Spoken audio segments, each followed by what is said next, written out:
మీరు నమ్మండి నమ్మపోండి, నాకు పరమ విశ్వాసముతో కూడుకున్న విషయం, ఎన్ని కోట్ల జన్మల పాపములో అక్కడ దగ్ధమవుతాయని. భగవాన్ రమణుల్ని ఎవరైనా చూడ్డానికి వెడితే అరుణాచలంలో ఆయన మొదట ఒక ప్రశ్న వేసేవారు, గిరి ప్రదక్షిణం చేశారా అని అడిగేవారు.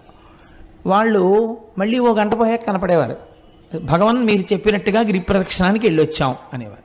ఎలా వెళ్ళారు అంటే ఆటోలో వెళ్ళామండి అనేవారు. ఏదో వయస్సు అయిపోతే వాళ్ళని నేను తప్పు పట్టట్లేదు, అయితే ప్రదక్షిణ పుణ్యం ఆటోదా మీదా అని అడుగుతుండేవారు ఆయన. కాబట్టి ఆ గిరి ప్రదక్షిణం అనేటటువంటిది మనం ప్రయత్నపూర్వకంగా చెయ్యాలి. అక్కడ చిత్రం ఏమిటంటే, మీరు ప్రదక్షిణం ప్రారంభం చెయ్యగానే సాధారణంగా రమణాశ్రమం దగ్గర నమస్కారం చేసి కొంచెం 4 అడుగులు వెయ్యగానే ఒక వినాయకుడి గుడి ఉంటుంది, అక్కడ నమస్కారం చేసి అరుణాచలానికి ప్రదక్షిణానికి బయలుదేరుతారు.